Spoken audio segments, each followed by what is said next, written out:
Should it live? Guys, are we live? Are we there yet? Are we there yet? Are we there yet? We made it! But for I how can long? hear you too. I know. Well, that's the important thing. We got to make sure that our listeners can actually hear us when we are podcasting. But anyways, guys, sorry about that so much. My PC deliberately tries to stall the show every time. That way, we just keep you guys up later. Because this is a shorter show. Thanks. So it's just trying to make up lost time because of, all the stuff that Ed and I do in H&D. But anyways, hello everyone, and welcome back to Overwatch League Network, the podcast with Deadeye on all the latest Overwatch League news, information, and esports analysis.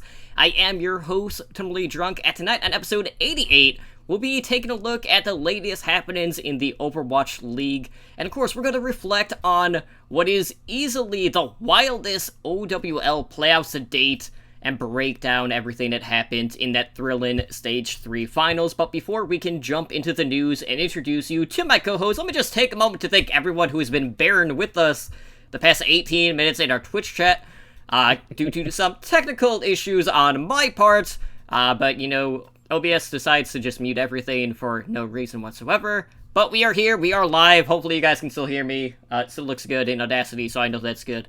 But joining me tonight, as always, is my co-host Spider. And Spider, it's been a day. It's been humid AF. I basically did show notes, jumped in the pool pretty much all day. I know you've had a pretty busy day yourself, dealing with non-Overwatch related stuff. So how's this past week been, man?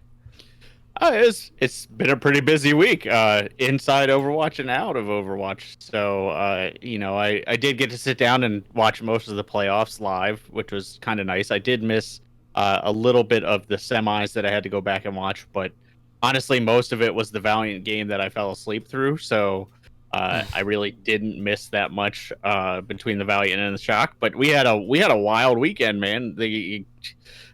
Cue the music. Goats is dead. Like, it's officially dead because, man, the Dragons came out and put on a clinic and said, hey, you remember how fun it is to watch DPS pop off? Here you go. So it was a pretty fun weekend. But how about you, man? How was your playoff weekend? Great and also terrible. Great in the sense that my Titans completely stomped the Outlaws because, my nephew is a huge Outlaws fan, so, I gotta talk a good amount of trash talk there. But you know what? Then the Dragons happened, and, they just defeated the top 3 teams in the Overwatch League all in a span of one playoff run. But that being said, we can't talk about, following the script, so to speak, because, you look at the bracket predictions basically across the board from, not just the analysts, but a lot of the content creators. It was a rough go for the vast majority of us. Neither one of the teams I expected to be in the finals made it to the finals. I was expecting a bit more of a slip from the Shock, but, the Shock brought out a couple of different looks this past weekend. But really, it just seemed like Gamzu was just on a whole nother level this week, and it's no surprise. Yunjin brought out the Doomfist, and, everyone was just kind of, at the mercy of the Dragons. Especially Koma's mercy. Oh my gosh, it was really, one of the wildest, spectaculars that I can imagine, because, there were so many times when you would just see him fly in to protect Dean from, dying from damage midair, and you just see Koma coming in as his literal guardian angel, making sure that, both of them just leave with 50 health rather than one of them dying in the fight. It was crazy. Yeah, no, I'm gonna save a lot of my thoughts for the finals later, but Koma for sure should not go unnoticed because his mercy play, like I said before your first audio issue or in the between the first and second, he's single-handedly keeping mercy in the meta, man. I don't know. He plays Mercy in such a different way, such a big brain, wrinkled brained way that we haven't seen from a Mercy before. It was always just, okay, stay out of line of sight, heal the other person, don't die in a Pharah battle, and that was it. Honestly, the only other person that plays Mercy similar to Koma was Neptuno. With Neptuno being a little more aggressive, whereas Koma has a little bit different of a positioning. Right. But yeah. definitely. I mean, there's so much to talk about with the Dragons, but we'll get there. We have a few other things to talk about first. So let's go ahead and jump into the news from this past week. So first up, we actually saw one of the Overwatch OGs find a new team and a new home in the Path to Pro, that being none other than former Florida Mayhem DPS Tavik, aka Pluppy, who is going to be competing in Contenders North America. So, we know the whole Florida Mayhem story. They basically went all Korean. They dropped some of their Western players. And Tavik was released there this past month, and he's actually going to be joining some of the leftover pieces from that disbanded Mayhem Academy team over in Revival. So he is going to be on that DPS line alongside former Florida Mayhem player Apply, as well as Hardest. And I know Revival was playing today. And I last time I checked, they were down 0-2, so I don't know if they made a comeback. Probably not, though, but right now this team is currently sitting in 7th place in Contenders North America West. And at the time, barring what happened today, they had a 1-3 record. Now, if Tavik is going to make it to the playoffs alongside Revival, they need to finish in the top 6. And not looking too great, and should they finish in 7th or 8th place, of course that will mean that team will get relegated down to Contenders Trials. And, we're looking at the schedule right now, and tonight they face Triumph. Then their last match of the group stage is against Wave Check on the 29th, who are the team that is currently sitting in 8th place. So, good chance to win that one, but it's all going to depend on how some of these other teams are going to do, whether or not they get relegated. But, it's been kind of like a common thing happening in Contenders, where if someone gets relegated, more times than not, those teams have been disbanded, so hopefully that's not going to be the case, just because Tavik has found a new home at least. But I know for a while, we're always curious to see, where are some of these veteran players going to end up, because more times than not, it seems like these players are retiring, so to speak. We'll have more retirement news later, but kind of in reverse.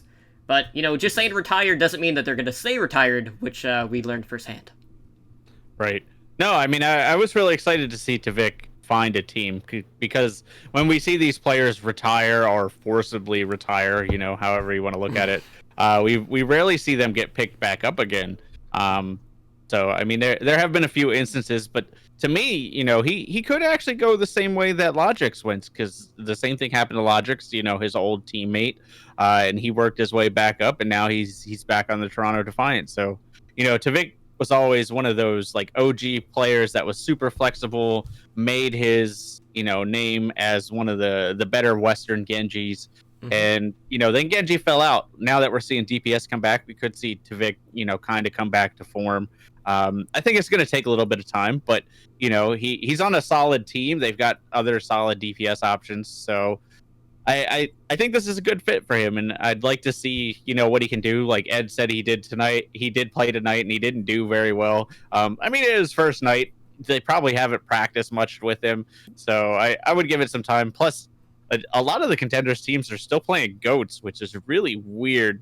After this past weekend, is like they flip-flopped.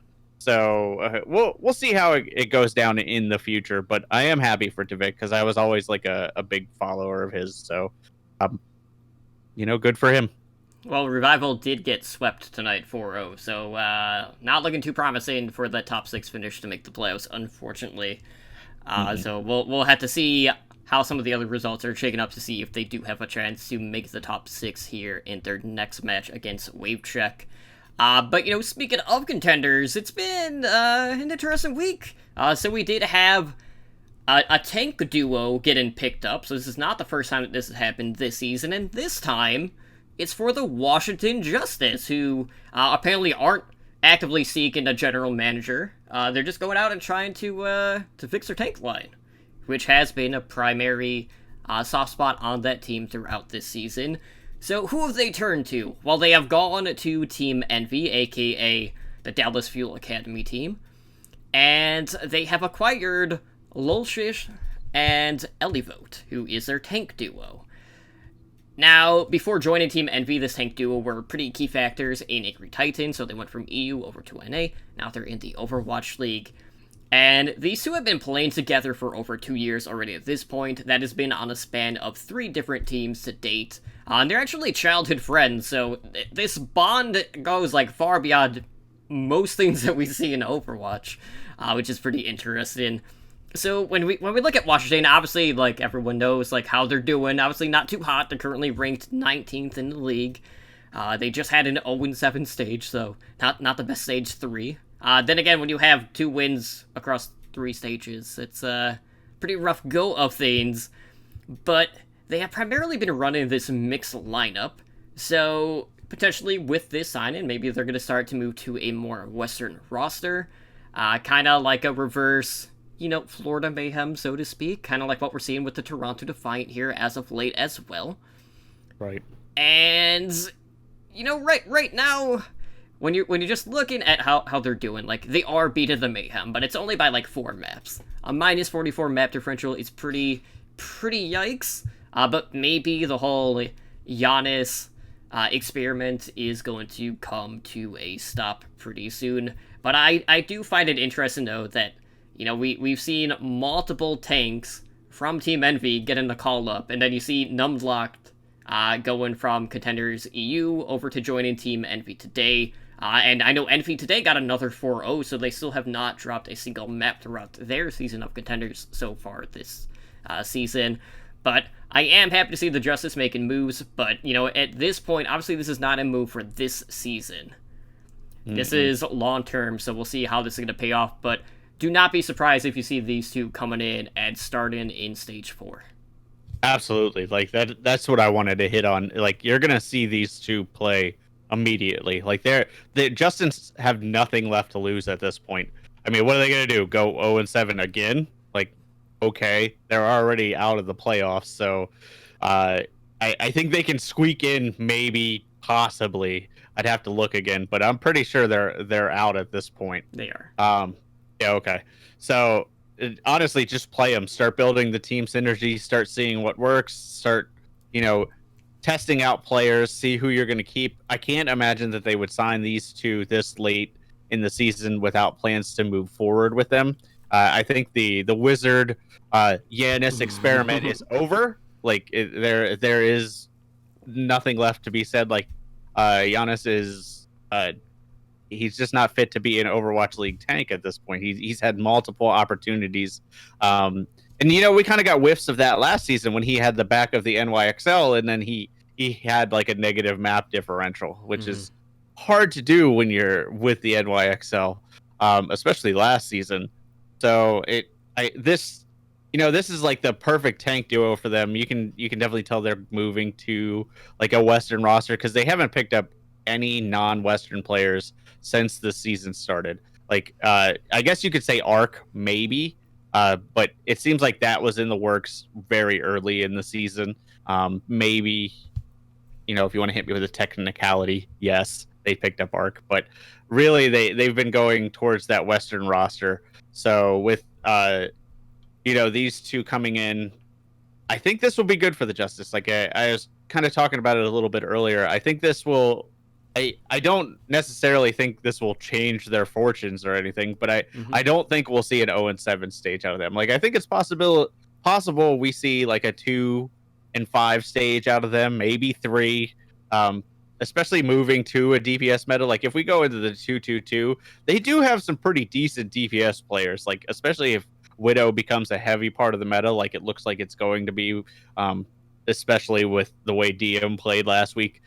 Corey could do a lot of work on Widow, so I think the Justice aren't going to have an 0-7 stage, but I still don't see them as like a possible playoff team. Like, if there were a stage 4 playoffs, I don't think that they would have been in it.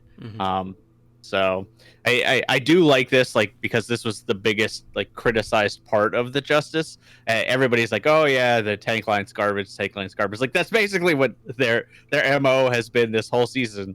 And they had free fill on support, and they got rid of him. So from there, it was just the tank line, and now they seem to have plugged that hole, and they're ready for their rebound in season 3, I guess. So you're basically predicting that they are going to double their season win rate come stage 4. Yes, I think they could double their season win rate at this point.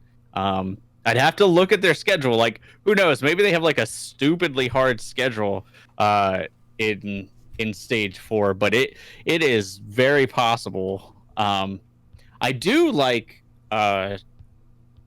what is this? Ellie Vote. I did like his performance on Envy. So he played a little bit of everything on Envy too. Like, right. He just wasn't playing the off tank position. Like there were times when we'd see him on like May, Reaper. Like he played at one point like I think like 8 or 9 heroes just in one series alone. Yeah, he has a lot of flexibility. So far, like the first 2 weeks, they play the Defiant, okay, the Mayhem, winnable. Then the Titans. Okay. That one's gonna be rough. Then the Uprising, then the Outlaws, which we've seen Outlaws lose to lower tier teams before. So then the Reign, and then the Eternal, and then I don't think they play the Rivalry weekend. Right. So okay. they could pick up 2 wins. Like who they're playing against, they have the possibility to pick up at least 2 wins. I think the max potential with that schedule would be 4.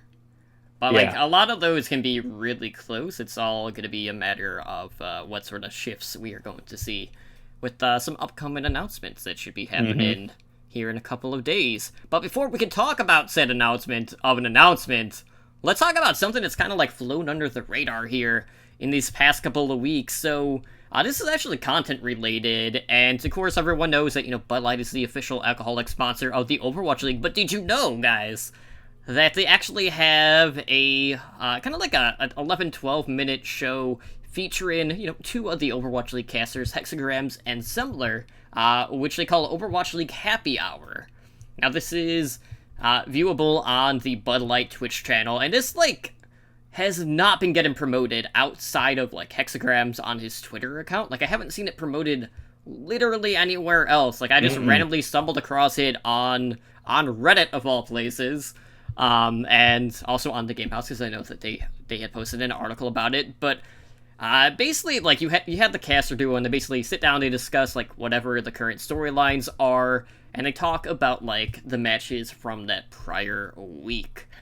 So it's just kind of weird. We know Bud Light is a sponsor, so, I'm curious as to, why no one has been actually promoting this, because it is, alternative talent, or an alternative, content out there outside of, Watchpoint, unless they're, specifically just wanting to push Watchpoint as a primary, because you have the, the pre-show and the post-show aspect of that. Maybe they feel like the Bud Light Happy Hour would kind of, interfere with that a little bit, Maybe. I don't know. It seems very strange to me. I didn't know this existed until you put it in the show notes, and then I went and watched all the shows, and I'm like, holy crap! This is actually really well produced. They're Sembler and Hex seem very well suited for that, and I mean they're look, I'm not oblivious to the fact that they're social media's least favorite casting duo. I get it. I know people do not like them casting. I personally do not have a problem with them casting. I think they're a little lower than Monty and Doa, but overall, I think they're serviceable. But I think they do really well on this show, so I think they should be promoting it, because I actually think they do good enough on this show to make that their primary job. I think they would be really good, ESPN type desk analysts. I think that is their calling. Their synergy, the way they talk back and forth, works much better on a desk than it does in a casting situation. So I think that's better suited for them. And this is if you haven't seen this, which I'm pretty sure most people haven't, go check it out. It's a really well produced show. So I hope that this does get at least pushed a little bit and advertised, because I think this could be another avenue to just spread the word of Overwatch League, because these two do a really good job on it. So I was kind of sad that I had never heard of this until now. So I'm not a follower of the Bud Light Twitch page, so I wouldn't get notified when they go live. But it seems like the show airs at the same time every week. Right. So go check it out. Check out just go to the Twitch page. You can see all the VODs there. But yeah, I was impressed. Like when you put this in the show notes, I was like, oh, this is gonna be dumb. Like there got to be a reason that they didn't advertise this. And then when I watched it, I was like, this is better than half the stuff they do on Watchpoint. So I don't know. I was confused. I was pleasantly surprised and confused. Yeah, and it is worth noting too. Like there has only been 3 episodes of Bud Light Happy Hour so far, so it is still relatively new. But definitely go check it out. And I know I will. I already put it in the Overwatch Recall podcast directory, and I added it to the weekly recall that was posted for this past week, so you guys can find it linked there as well. So outside of that, of course, we had the playoffs going on, and they kind of like snuck in an announcement of an announcement, very not so subtle, like at all. So for those that, missed part of the halftime discussion, they basically said this Thursday night on Watchpoint, they're going to have a major announcement in regards to Stage 4. Now, this will be happening Thursday with Watchpoint at 4 p.m. Pacific Time. And, during their exit, they had a very not-so-subtle hint where they had 3 of the hosts just, holding up peace signs. So it's pretty obvious what direction we're going in. You know what? We've heard so much talk about the 222 luck coming to the Overwatch League. We've seen our good friends over at Overwatch League Recap, interviewing a lot of the pro players about the potential 222 lock, and you can tell based on how they were answering these questions that everyone knows that it is going to happen. Yeah, I mean, the 222 at the end was not so subtle. Like I don't know if they would have gotten in trouble for that or if they got approval to do that beforehand, because that was like pretty blatant. But Trenchfoot had mentioned it, but I'm excited to get like OG Watchpoint back, because I enjoyed Watchpoint much more last year when they had like dedicated time to sit down at the desk, break down individual teams, do skits. Like as cringeworthy as it was, I miss Judge Monty. Like some of those skits were really funny. And even if you didn't exactly get it, it taught certain things that were going on in the Overwatch League. Like it helped develop storylines and stuff like that. Like ragging on the Dragons so long, and then like Doa dressing up as a Dragons player and being like, "This time we're gonna get it. This time we're gonna get it." Well, it took a little while, but you got there. But yeah, this has got to be a 222 announcement. And like, if you've been on social media in the past 2 weeks, and if you've been on YouTube like the past day or two since this happened, like every YouTube, like your Overwatch unit loss, they all put out videos like, oh, 222 is coming. Like, here's what it is. And, Summer Games will probably be tomorrow. And then Thursday will be 222 announcement. We'll get a PTR update and stuff like that. So there's a lot of stuff happening in the next week, because we only have a week off. So they had to plan it for this time. And I think, announcing it the week, exactly 1 week before the Stage 4 starts is the right way to go about it. They could go in, they can do like a whole 222 announcement, and then Watchpoint can, do like a whole half an hour, however long they want to do, half an hour show, breaking down like which teams they think will be good, how it will affect it, and stuff like that. And you actually get like a good insider perspective going into it, rather than just saying, Jeff coming up at the end of the playoffs and being like, next stage we're doing 222, yeah, and then like we're like, oh cool. And like you and I would have a lot to talk about, but the average Overwatch League viewer would be like, oh crap, what does that mean? Does that mean the Titans are bad now? Like, because this is a very major shift. Spoiler alert, they're probably not going to be bad, but the average viewer would get worried. Whereas this format is perfect for it, because they can say, we're doing 222 and here's what we think is going to happen over the next half an hour, whatever. So this is really smart by them, and I hope that it gets really good ratings and they see that like a standalone Watchpoint show is still worth producing, because I do miss that heavily. Yeah, my only hope for this one is, when they're looking at, how this could impact Stage 4. I want to see them kind of go through like what meta could evolve from something like this and go for like team compositions, because there is going to be a lot of variety that we could see, whether it's just straight dive, a ton of Orisa Hog comps, whether it's double sniper, Pharah, Sombra, Doomfist, Pharah, Doomfist. The list goes on and on. Clockwork Vendetta. Alternatives to Bunker as well, or just straight up Bunker. May Torbjorn. That's the new DPS meta. Torbjorn, it's gonna happen.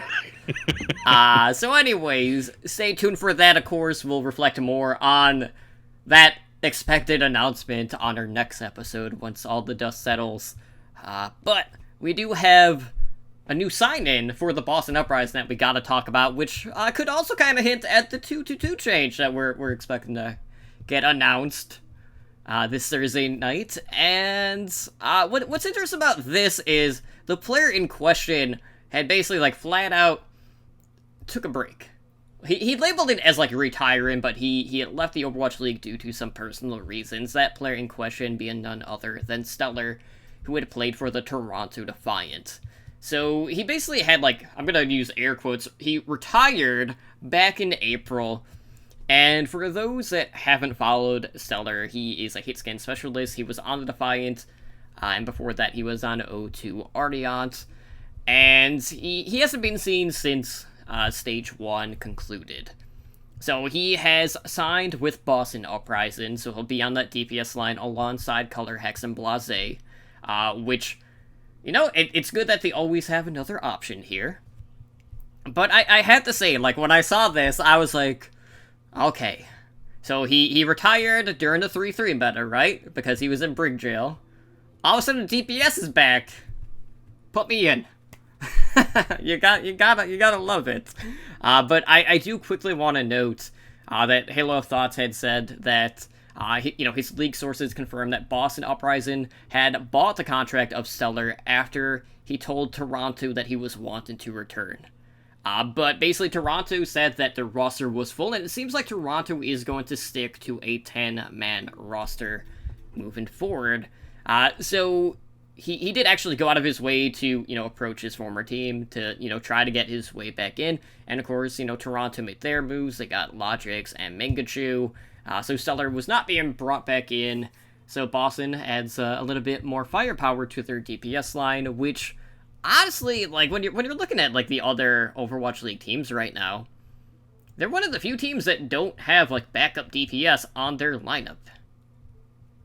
Yeah, it's very strange going from a non-DPS meta, and very few teams don't actually have DPS players. It's I don't know, like, that's not what I would have predicted, but here we are, and I think he will fit well into Boston. I mean, Boston has traditionally done well with Korean players in terms of integrating them to the lineup. I don't know about behind the scenes. There have been various reports that they don't do well coaching or dealing with Korean players, but they do well with playing Korean players. So I'll leave it at that.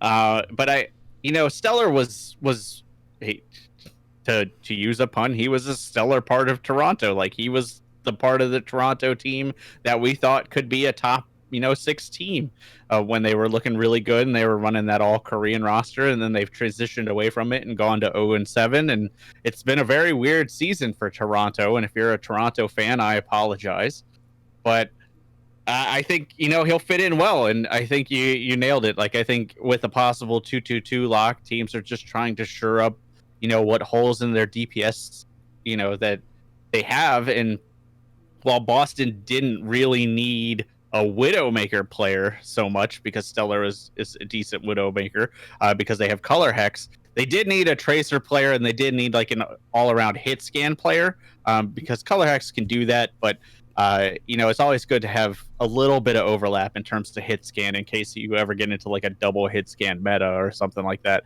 Whereas Blase is more like the flex projectile specialist, Doomfist, Pharah, stuff like that. So I think this was a really good pickup for Boston. It is a little weird that Toronto said, "Hey, we're full," and he's like, "But you guys only have 10 players." So there was possibility that Toronto has 2 more signings in the wings. Not guaranteed, but anything's possible at this point. But they could run with the 10-player and just said, we don't need that much overlap between you and Logic, so we'd rather get some money for you. So we'll never know the whole. Yeah, pool's closed. We'll never know the whole story, but I am glad to see him back because he was one of my standout DPS players in Stage 1. Like, he was one of my standout new players to Overwatch League in Stage 1, and then he was like, no, I don't want to do it anymore. And that was, kind of sad for me. But Boston, though. Like, I mean, every time I see that, like, it makes me worried anytime they sign a new Korean player. It is true, but we don't know exactly what is going on behind the scenes, so I'm not going to speculate too much on it. We'll wait for the reports from Slasher or Michael or whoever is currently leaking it. Halo of Thoughts, like Huck has them bound in the basement and whips them till they get 49% Widow crit accuracy. Who knows what's going on there, but here's my problem. Every time I talk crap about Boston, they turn around and like win like a stage. So I don't want that to happen. So good for Boston. So you're not gonna allow that to happen? No. Okay. Well, anyways, what did happen? The Stage 3 playoffs, and there was a lot of stuff that happened, guys. Like, holy hell. There was a lot of crap that went down. A lot of unexpected shenanery happened. Got some pretty big upsets. We had Trogdor make an appearance. And basically, everyone looked like peasants. You absolutely should, for our live listeners. If it plays. It's not really coming through that well. Fail. I mean, I can turn it up. It's just cutting out. But anyways, Trogdor at least made an appearance on this show in the background. But let's talk about what happened. So first off, let's talk about the New York Excelsior. We were expecting, maybe this would be the time. New York. They managed to, do well in the playoffs. Nope. Oh man. I talked them up so much last week, and this was my teaching moment to never underestimate the LW Blue curse. So here's the thing, guys. You go undefeated in the stage. You go 7-0, practicing a lot of Sombra. With SBB in the lineup, and then you just come out of the gates, running Meko in the starting lineup. SBB's benched, and New York have an early exit. Hate to see it, but anyways, there's good and bad to this. One, this was the start of the Dragons' run through the playoffs. This win for Shanghai was their first playoff victory in team history. And, well, yes, New York has some playoff issues. It's equally as important that we talk about what Shanghai was able to do throughout this playoff run. So it's important to note, as always, Dragons were really the ones that were at the forefront of that DPS meta. And, Chengdu were also there as well. Obviously, China kind of had brought their influence to the meta because they do like to run a lot of DPS. So, with DPS being more meta right now, that was definitely a huge asset to the Shanghai Dragons. Now, Gamzu on the Wrecking Ball was very crucial in this series against the NYXL, often disrupting the Excelsior and covering Shanghai's support line, which was another key thing for their run throughout the playoffs. So, Shanghai stuck to their guns when it comes to the DPS compositions, despite the Excelsior trying to force them into a 3-3 mirror match. Dragons are like, no, man, we're not gonna do that, because they knew if they were going to mirror the 3-3, they would probably end up losing this series, but they did not let that happen. So not only was this their first playoff win, this was also their first win over the New York Excelsior since the league started. And in the prior matches against the New York Excelsior, the Dragons had only secured one map win. So, of course, NYXL, they were trying to force them onto 3-3. That didn't happen. And then Yunjin comes out whenever they were doing triple DPS, and you would see him bringing out the Doomfist. We saw DM having some, pretty big flashes of Somber play, which was a necessity due to Dane being out there on the Pharah. And, a lot of people are just going to look at this and look at New York's decision to just run Meko throughout the series. And I understand SBB did not have the best Sombra stats, like when you look back. I know that was something that was highlighted during like the previews, because out of the majority of the Sombra players, he was definitely like in the lower quarter, for sure. Definitely not the most flashiest things, but it does kind of make you wonder, was this a confidence issue that the coaching staff had with Sabilby, knowing that he was coming up short when you compare him to the rest of the field? Yeah, I mean, I forget who said it, but I think it was I'm not even going to credit it. Someone else said that they think it was Dallas Fuel that actually did this, and I will, as a Fuel fan, absolutely take that, because Dallas Fuel brought New York with SBB to the brink. Like they showed all the holes that they have in their playstyle when SBB was in. So I think it absolutely was a confidence issue. Now, New York had been playing Meko on control maps, so it wasn't weird to see him in the first map. Like, I was like, oh, okay, this is their new control map, starters. This is what they're going to do. When he stayed in for, map 2, I was like, oh, maybe they were like, oh, we're doing decent on control maps. Let's try to run him again. But from there, it was perplexing, just because of the fact that, they relied on the D.Va to try to deal with the Pharah.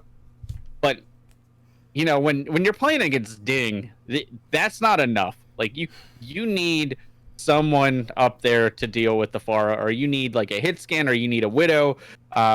This goes into why Shanghai is so dangerous. They're so dangerous because if you pull out a Widow to deal with the Pharah, then your Widow has to also deal with DM on Widow, which nobody's currently doing. Like, the Shock had the best chance to do it, and we'll get to that in a second. But then Ding just dominates from the sky because he's uncontested at that point. And then he has the full support of Coma, and Gamsu's in the back line just doing crazy stuff. Like, it absolutely was, sure, you could point at the curse, and you could say weird coaching decisions, but it was Shanghai's game to win at that point, and they did. Like, they made it look easy to a point. New York just didn't have an answer for it. And I think they stuck with Meko, saying this is our only chance. We just need to play better with Meko, and it didn't work.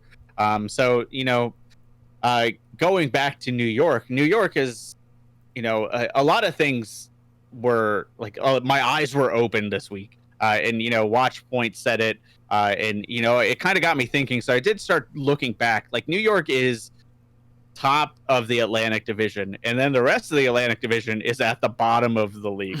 So New York is essentially looking better because of who it's around. Like, New York is the smartest kid in the dumbest class.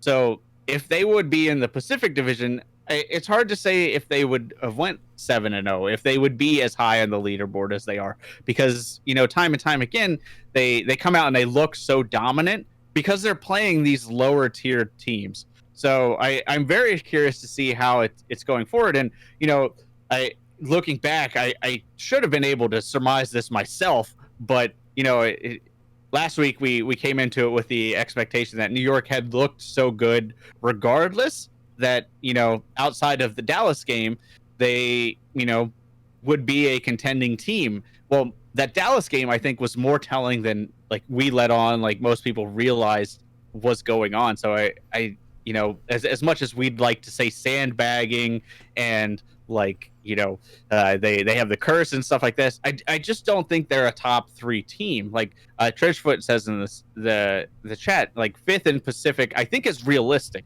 Like, they could be lower in the Pacific depending on meta and how the schedule works out.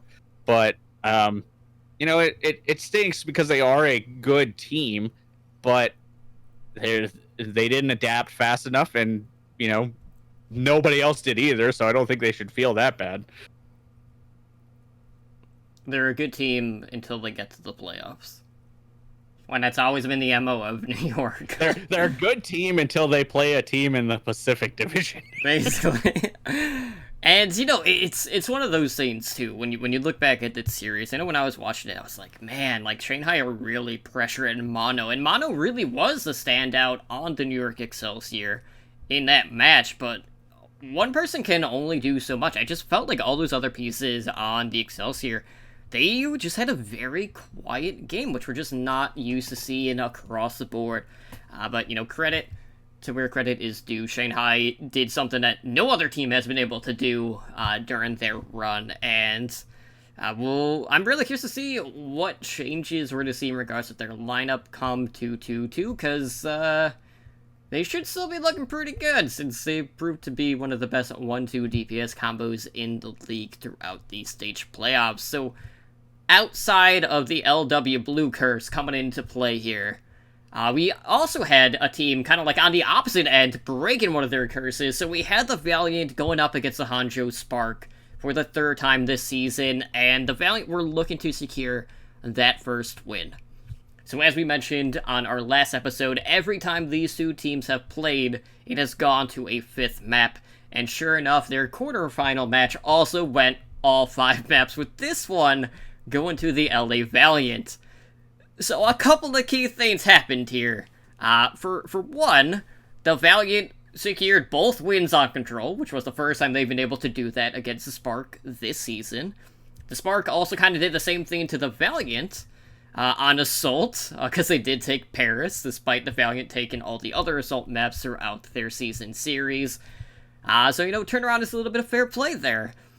But I have to say, you look at the Spark right now, and they managed to stop the Valiant from completing Nirvana, but they just they couldn't push the payload further to force that series to go into 5th map. But it's crazy to see just like how much of a flip of the switch there can be, and like just a turnaround very quickly, because you had two teams that were dominant on certain map types, and then they just couldn't secure those wins come the playoff time, and you don't expect it to happen like that. I mean, the script doesn't write itself, and it's crazy to see the Valiant having that quick turnaround. And I was really hoping that the Valiant were going to make a deeper run after, we saw the Dragons' heroics.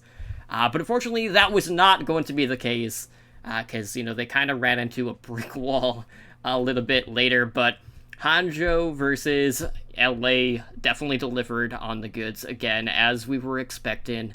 And, this was one that I thought was going to be the coin flip out of the lot. I know I ended up flipping for the Valiant in the pick'ems, and thankfully that was the case, because across the board, it was not a good weekend for a lot of people in pick'ems. No, it was a rough weekend, man, for everybody. I mean, very few people will have the foresight to pick the 8th seed to begin with, but just the way certain matches played out, it was very, very interesting. But specifically to the Valiant, what I really liked is Hangzhou has been one of the few teams that have consistently remained a 3-3 team, even as the meta has shifted. And they've done the best out of all the teams, like even above the Shock, even above the Titans, because the Titans have kind of swapped off a 3-3 at this point. They're running the countdown comp with the 3-2-1, or they still do 3-3 time to time, but I wouldn't primarily call them a 3-3 team at this point.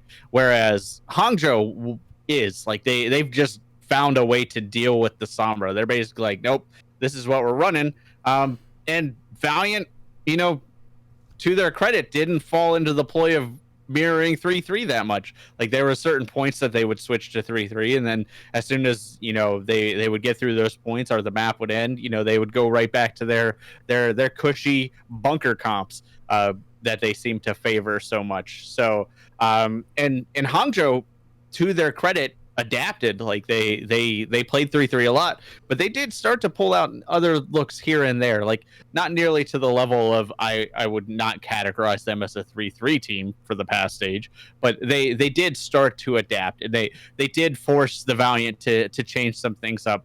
Shax still looks phenomenal on the Sombra, but I have to give a call out to his diva. Like, the last grav eat on Oasis is what won them the map. Like that was the ceiling moment for them when they ate that. And I think it was Doa said like that was the first one he ate all series, and that was actually wrong. He actually ate one earlier in the series too. So he was on point on Diva all night. Like he was where he needed to be.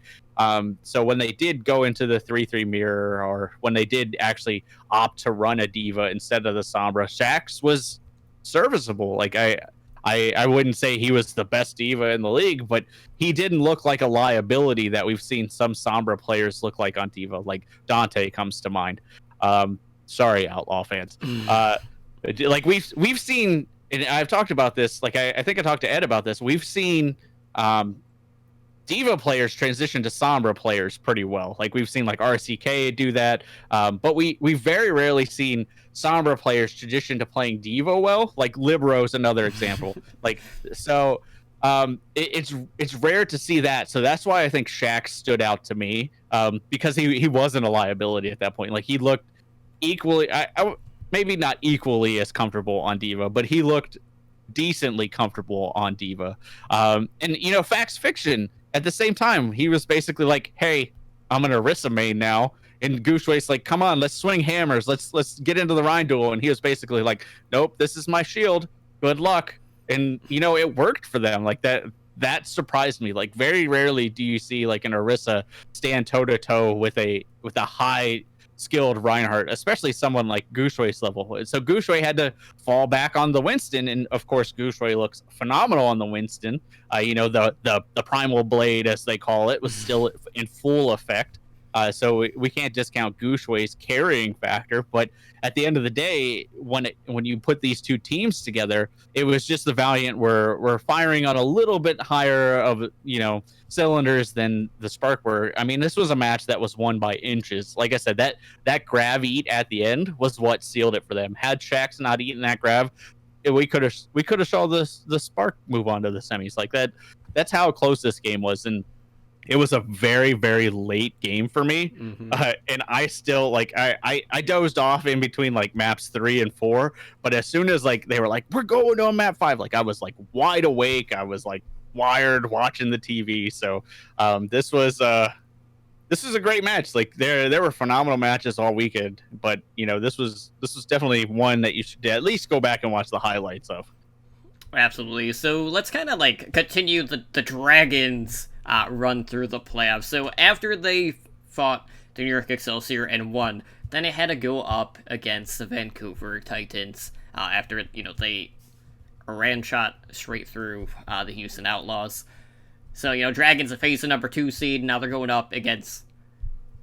They were against the top seed, then going up against the number 2 seed. So definitely not an easy road to the finals, to say the least. And sometimes you don't quite realize when a series is over. And Saturday's chaotic closing moments was definitely a key thing there, because even Coma did not know that the series had ended at that point. So when it dust settled, it was the Dragons standing tall over the second seeded Titans, and a lot of the Dragons right now comes down to the disruption on the DPS front, also with Gamsu on the Wrecking Ball. And it was really too much for the Titans to handle throughout this series, and I really feel like the improved ability for the Dragons to protect that support line of Kuma and Luffy has become like their greatest strength outside of just the disruption that we are seeing from them. And looking at the series, you had Luffy playing a ton of Ana. He had some pretty clutch sleep darts as well as bio grenades, which did earn him player of the match honors. And, I know you and I were talking about Coma, and it's one of those things. You would see Coma go for these really risky resurrections throughout this series.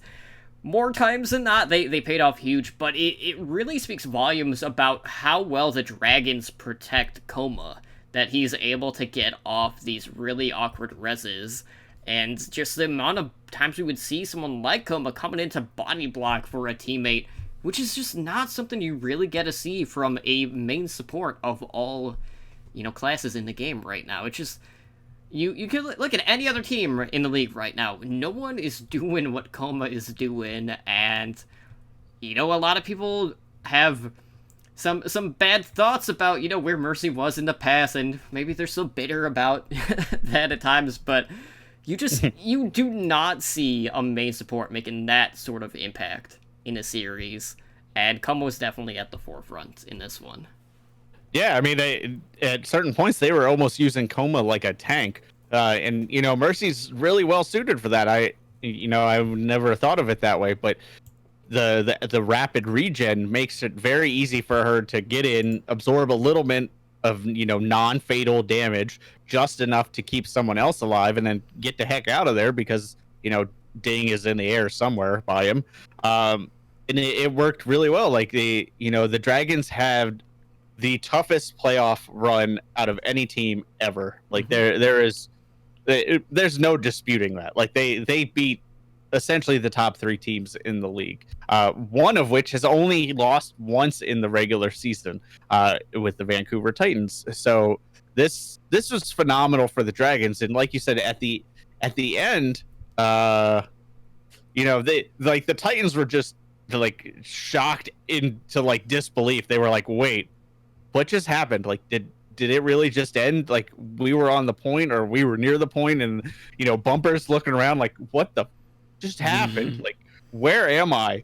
Kind of thing. So it was kind of bittersweet. Like, we're always runaway fans. Like we more so you than me, but we always go for the Titans. It's very strange to me that people are like, they're the evil empire and stuff like that. Like, I'm like, dude, this is like the most beloved team in Overwatch. Like, just because they're winning now, they're somehow evil. Like, these guys have like put so much blood, sweat, and tears into this game. Like, it's strange to me. But here I was rooting for the Dragons. I was like, come on, guys, let's see what you could do, because that's even more of like a sob story. But you had mentioned Luffy, and that's who I wanted to talk about. Like this was like his standout series. Like the bio grenades specifically. Like he would just land a bio grenade on 2 or 3 people, and they would just disappear. Like the communication and teamwork and synergy together was phenomenal. Like we've seen that in the past, but never quite to this level during this game. And like you said, the sleep darts were on point. Like anytime the Bumper would get in the back line, or they would dive the back line, like Stitch would get in the back line, a sleep dart would come out. I think this was the game where they hit Stitch with a sleep dart while he was on camera, and he was like, "Oh, come on! Like, what the heck, man?" So it was it was a great game. Like, don't let the score line fool you. Like the 4-1 seems very lopsided, and there were moments when the Dragons did dominate, but Vancouver was by no means dead in the water. Like I would think like the Excelsior game was much more lopsided than this one was. Like I have to give credit to the Dragons though, because they knew Vancouver's style. Like they were like, all right, Bumper's going to get highly aggressive. They're going to kill somebody, and then they're going to try to take the rest of us out. So here's what we're going to do. We're going to let Bumper get in here, and then we're going to sleep him, or then we're going to let the person die and ante him, res that person, kill him, and then win the rest of the fight. And that's essentially what they did multiple times. Sometimes they would get a pick on Stitch, sometimes they would get a pick on Janu, and Janu is the other thing, like that it's the one sore spot for me. Like, stop putting him on Zarya. Like, he is not your answer on Zarya. Like, I've ranted about this enough. Like, it was sad to see Vancouver take an early exit, but I wasn't upset that it was to the Dragons. Like, the Dragons definitely earned this. It was a bit of Apex redemption for Shendu Tranthera after they did lose going all the way back in that 8-map series. So it's always good to get that comeuppance, so to speak.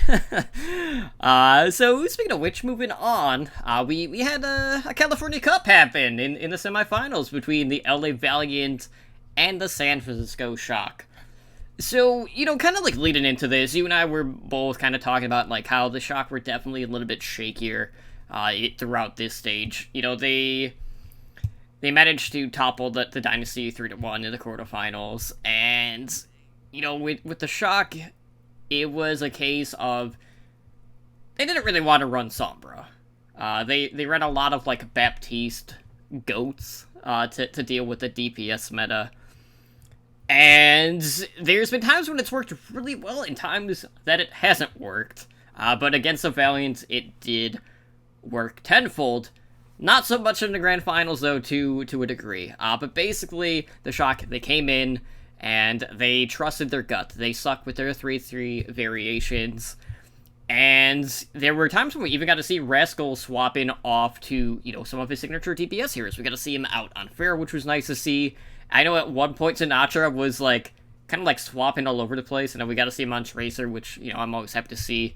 He even brought out, Reaper of all heroes, because you know how much I love seeing Reaper in the Overwatch League. And how well did that go? I am pretty sure Reaper lost every point he made a appearance on.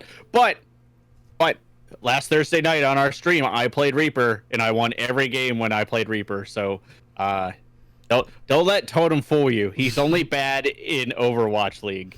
He's very good in regular Overwatch. Well, but anyway, Spider, I don't see any teams handing you $150,000. I mean, I'm not a Reaper main. I just played a couple games with him. But I mean, if they want to, I'm available. Washington Justice. Well, anyways, it just seemed like, the Valiants, even their 7th man couldn't help their offense, as they could not complete really any attacks, whether it was on Eichenwald, on Volskaya, even Havana. And throughout this 4-map series, the Valiant only managed to secure 3 map objectives. Looking back, I'm pretty sure you can't win a series only taking 3 map points. Well, I mean, technically. I mean, if you're going to full hold. Well, no, that's not actually technically possible, because you need at least 2 for control, and you need to at least take 1 every other map. So the minimum map point would be for, what was it, a best of 7 at that point? Would be 2, 3. Well, 4, technically, it's 5. a first of 4, because there's the draw 5 potential. Right? Math is hard. Yeah, 3. Yeah, 3 plus 2 is 5. So yes, you would need 5 map points to win. So there you go. It is objectively impossible to only win taking 3 map points. Well, there you go. Now we got that cleared out. Shock, they just stuck to their game plan. Anytime someone's gonna opt into 3-3, they are bound to lose. And Valiant, they had a good run, couldn't quite make the underdog run through the playoffs like the Dragons did. And it just seemed like, the Dragons, they took up all that energy.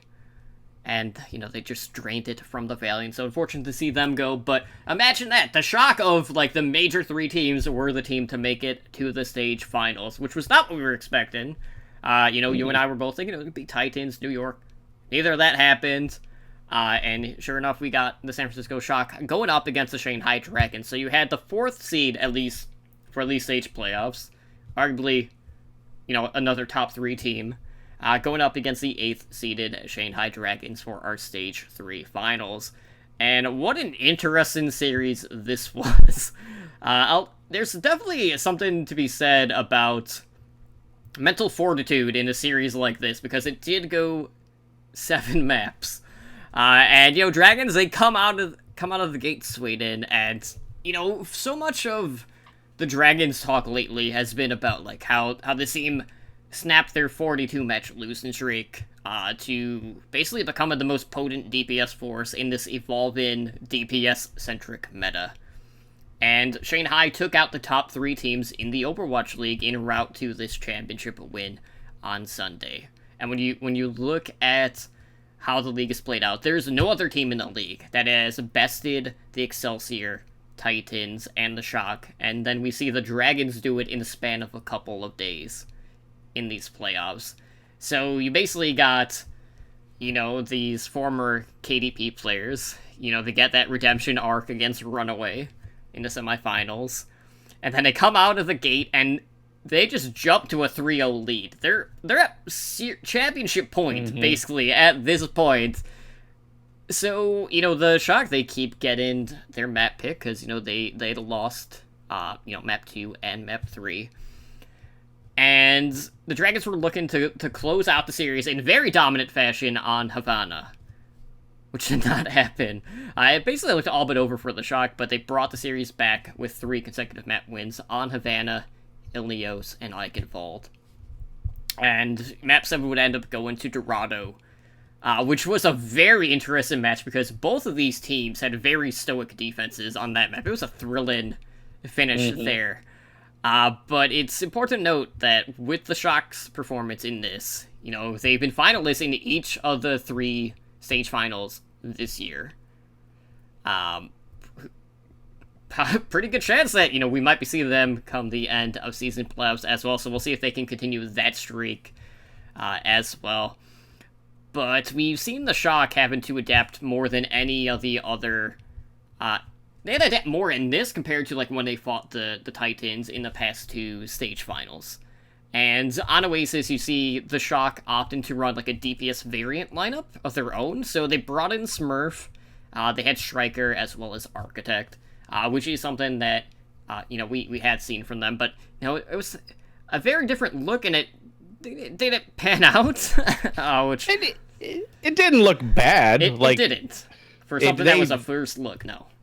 Yeah, they took it to, point 0.3, and only 0.3 did they really not do well. And even then, they did decently. It's just they couldn't contend with the Pharah at that point. That point is such a strong Pharah point. It basically just let Ding run wild. But sure, a lot. The desk made a very, very big deal about that. They were like, "This is a huge, high risk, high reward, and it didn't pay off." And they're wishing they had that one back. And they tried something to surprise them. Obviously, it was well practiced because the Shock picked the map. So the Shock picked the map. They picked their comp. This was their game plan. The only hiccup in that was the Dragons were better. It wasn't a failed execution. It wasn't a Shock misstep. It was the Dragons just did better. So I don't like that narrative. This was a Shock f up. It wasn't. It was just they were outplayed at that point. It was a good attempt. As somebody who has coached Overwatch, this was exactly what you want to do, because when the Dragons saw that lineup, they were like, wait, what the hell is going on? What are we going to run against? And, to the Dragons' credit, they were like, oh, we're just going to run what we always run, and we're just going to beat them with it. So, that's what happened. I did enjoy the Shock try to do something different. And this is what we talked about last week. We needed to see the Shock adapt. We needed to see them take that extra time off and do something with it. And they did. So I can't fault them for it. Yeah, really, against any other team, I'm very confident that would have worked. You look at Choi Hyo-bin on the Roadhog, and just some of these hooks that he was landing, just picking people out of the sky, was absolutely absurd. And he was definitely the stand-up for me on the Shock throughout that series. But, it was important, knowing the Shock, they had that extra time to prepare, what sort of different looks were we going to see, and that was one of them. So they brought out their answer to these DPS comps, and before it was just their iteration of GOATs, which was by having Rascal on the Baptiste, which proved not to be enough at times. And in this particular finals, it did not work on every map, as opposed to being kind of a shutout deal for the Shock like it had been throughout the stage. But there were a lot of times here. I want to talk about Dorado real quick. Specifically Yunjin. Of course, everyone knows the Shane 9 that happened earlier this season. Oh, yes, the Dallas game. I have never seen anyone clean onto the Dorado payload, or really any payload. His life depended on it more so than Yunjin on that map. Yep. There are just times when you gotta... permanently affixed to that payload. It was, and I couldn't help but chuckle at it, just knowing, okay, I can't have this happen again, because he was still getting memed about it, leading like leading into that match by the analyst desk as well. So, just seeing that just made me chuckle. So I greatly appreciate Yunjin just not wanting to move at all. So hopefully that horse is long beaten at this point. Yeah, I mean, uh, if we're gonna talk about the finals, the first person we have to talk about is Ding. Like Ding Mm-hmm. was, he was MVP. Like he carried this team at points. Like there was essentially no map that he didn't account for 30% of his team's damage. Like there was one that he was like 29.5, but whatever, we'll give it to him. In map 7, he accounted for 43% of his team's damage. That is absurd. And it was 100% on Farah. Like, this is a character that we haven't seen as a meta character since stage one, Mm-hmm. season one, stage one. Um, Essentially the moth meta. But we as good as Ding was, and he absolutely deserves MVP. Diem was right there with him. Like, and Diem's Widowmaker was the key to Ding's Farah like dominance. Like anytime the Shock tried to challenge Diem on Widowmaker, they had to come up with really, really interesting strategies. Like there were certain points where they tried to Widow v Widow him, and immediately were like, no, we can't do that. We need to find some other answer. And usually that resulted in Sinatra having to go to Tracer and get behind them, or uh, what was it? Super would go to Winston and just dive him. Like he would just chase him. Like there were multiple times when you could just follow Super chasing Diem around just to deny him the sightline. Like the Shock had deemed him that much of a resource drain that they were like, whatever, we will send our main tank to solo deal with the Widowmaker. And sometimes that's what you have to do. And that's absolutely what it did. But to give you an idea, DM finished about 25 eliminations under Ding, which is absurd for a Widowmaker. Like Widowmaker is, obviously much lower in damage because it's usually like hit and done, hit and done. You're not doing the spam like the Pharah, but eliminations are usually much lower as well because they're not typically pumping out the constant damage. So they're not getting the credit for like the tag hits and stuff like that, like you would see with like tanks and stuff like that. So that was phenomenal. That basically says to me that he was just shooting nonstop this whole time. And with the way he plays, he's hitting those shots. And then just to round it off, like Youngjin on Doomfist, you could tell like Youngjin, like when they went into this game, they basically said like, look, Super tilts really, really easily. Like just get in his face and punch him and bounce him around. And you can tell like Super was fed up by the third map. Super like hardly played Reinhardt. Like he only played Reinhardt when he absolutely had to because he was so tired of getting knocked around and punched around. And they were exploiting the lack of mobility. Like Youngjin would get behind him and just destroy one of the supports and then just leave. And they were like, "Oh, cool. I guess we don't have that." But on the flip side, to the Shock's credit, they started to realize that was happening. So we got to see a support we don't see a lot of in Moira. Like they brought out the Moira to say, like, we're getting spammed down. We can't keep up this healing. And then there's a Doomfist. There's only one support that does well in that situation, and that is Moira. And they were smart enough to bring it out. So, I give credit to the Shock where it's due.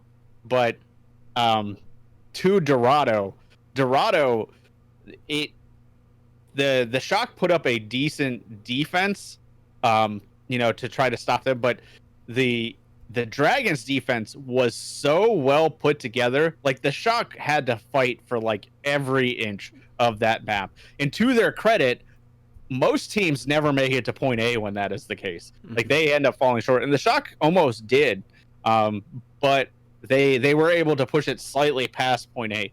But the Dragons defense, like the way they set up sightlines, the way they set up, just the Pharah and the Widow was absurd.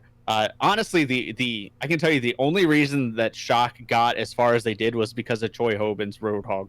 Like he landed some ridiculous hooks on the Mercy that allowed them to just grind it out. And then the Dragons came around, and the Shock had a couple of decent stops, but the Dragons just looked at that point like they they had their game plan, and all they had to do was execute. Like basically, all they had to do was not get Roadhog hooked, and they would have been fine.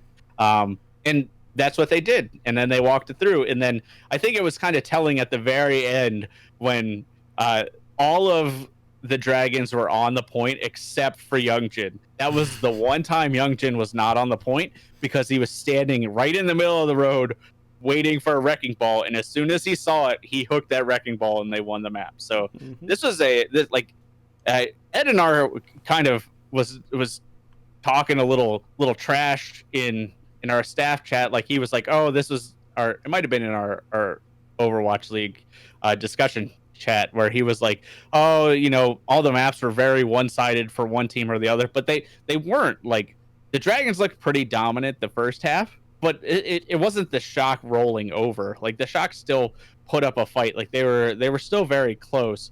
And then the second half, outside of Havana, no, they were not one-sided maps. Outside of Havana, like I will give you Havana, very one-sided map. Outside of Havana, they were very close maps.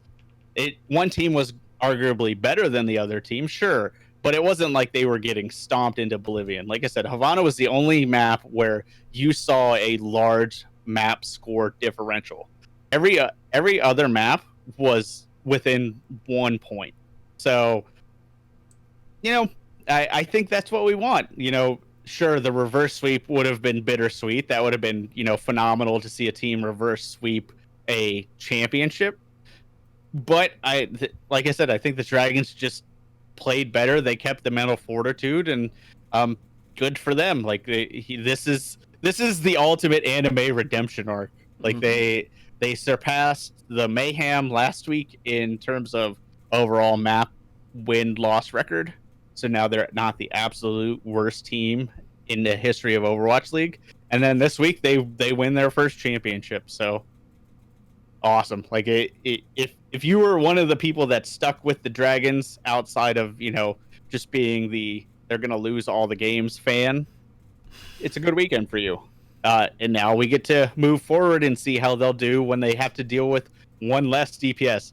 Like, it's so funny to me that in the future we're talking about all these teams that will have to add DPS. When the Dragons and the Hunters are teams that have to lose a DPS. So it's a very different story. Yeah, so like, are the Dragons going to go Hackfist? Are they gonna do Sombra Pharah? Are they gonna do Pharah Doomfist? Are they gonna go double Sniper?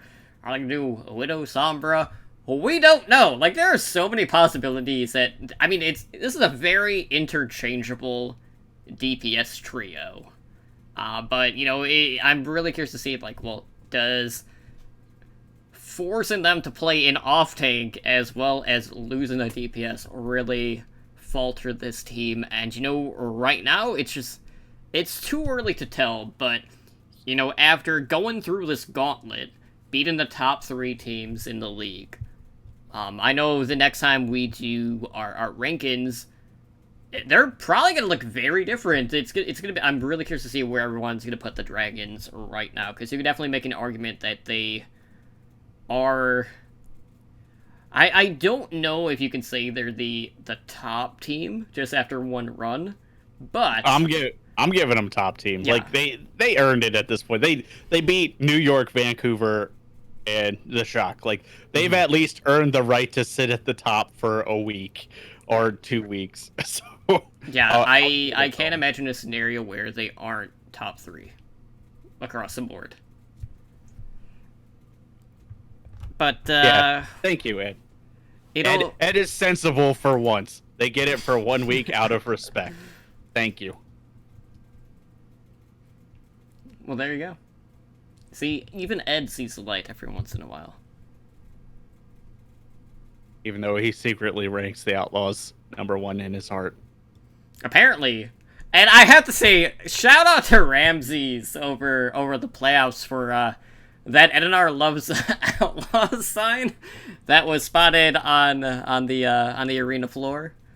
That was a fun mystery to try to solve. I was like, okay, which one of our listeners did this? So I tweeted about it on my main Twitter account, and sure enough, Ramses just happened to be there that day. So that was definitely like one of the funniest things that has happened to like our podcast crew. So like, Yeah, it was. We were actually playing. Like we were getting ready to play Overwatch, and he was like, "Sorry, I had to deal with a Twitter thing," and I was like, "Oh God, what happened?" And he was like, "Ramsey said I love the Outlaws," and I like fell out of my chair, and I was like, "What?" And like I went and looked up the clip. I was like, "That is awesome."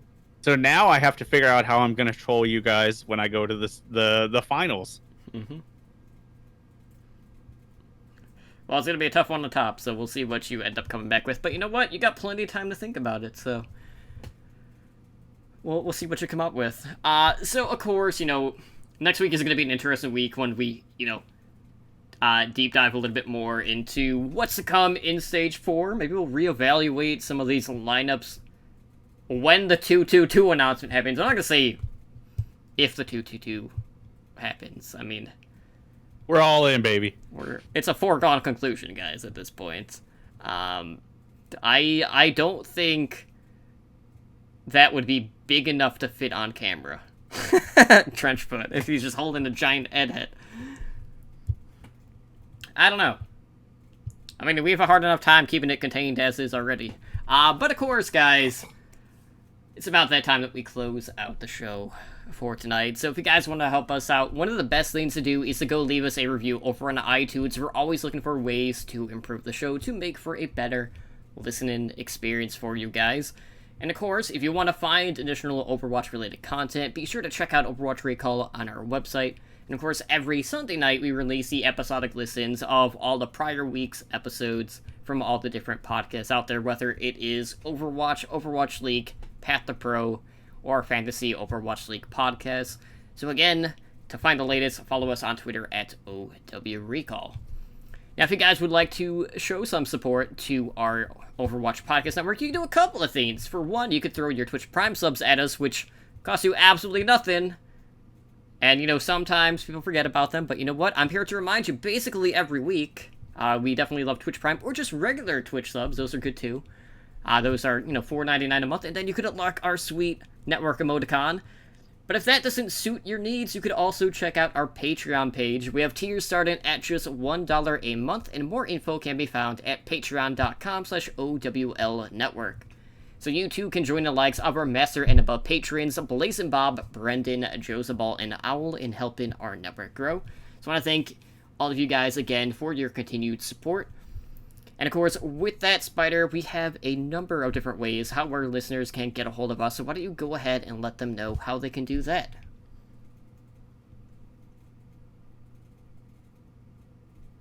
You're muted. Now it's Spider. He broke it, guys. I'm telling you. Completely busted. Well, okay, so while... Wait, all right. Good? You're good. Okay, sorry. Logan woke up in the flurry too. He flipped all the switches. No, in the flurry, I hit it and I messed it up. I apologize. But I had to deal with my son, who shouldn't be awake right now, but he is not feeling well. So, womp womp. It's gonna be a long night, I bet. So anyway, if you'd like to talk to us and contact the show, you can do so via email at contact@owlnshow.com. Website is www.owlnshow.com. Twitter, surprise, at @OWLNShow.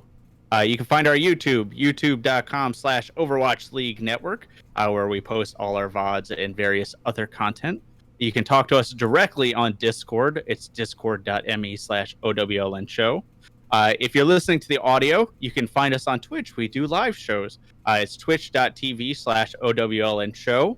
We are a Twitch affiliate, so you can shoot us all those juicy Twitch Prime subs if you want to help support the show. If not, definitely hit follow so you know when we go live, because like I said, we have various live shows throughout the week. The one you are currently listening to is Overwatch League Network. That is Mondays at 7 p.m. Pacific time. Tuesdays, we have our Fantasy Overwatch League show, which is Overwatch League by the numbers. That is at 6 p.m. Pacific time. And then Wednesdays is the Variety Overwatch show, otherwise known as the show where they have nothing to talk about but still talk for 2 hours, which is Heroes Never Die. That is Wednesdays at 5 p.m. Pacific. And then we have various host streams throughout the week. I will be doing the stream this Thursday. It will probably start after Watchpoint, and I will definitely be talking about Watchpoint, maybe playing a summer event, possibly, if that's going on. But we'll see how that goes. And then, finally, one more time, you can find us on Patreon, patreon.com/OWL Network. So if you want to find me on Twitter, you can do so at SpiderGD. And Totem, where can they find you? Well, I'm also on Twitter at TotallyDrunkCTR, and I'm honestly still waiting to hear back from a lot of people in regards to this weekend. So I'm not going to guarantee anything in regards to the Stage 3 stuff panel-wise, just because I know we were trying to do a week event, but I only have like a couple of people penciled in right now for each of the days, so I don't know what to expect, so hopefully either people are going to get back or I might have to cancel and try to do something a little bit different, but hopefully I'll have more news on that front here in the coming days. But with that being said, guys, I do want to thank everyone again for hanging out with us tonight on another episode of Overwatch League Network. This has been episode number 88. I've been your host, Totally Drunk, joined as always by my co-host Spider. And we hope to see you guys back next week when we talk all about 222 and how your team is going to be trash when they play DPS. Or something like that. Take care, guys.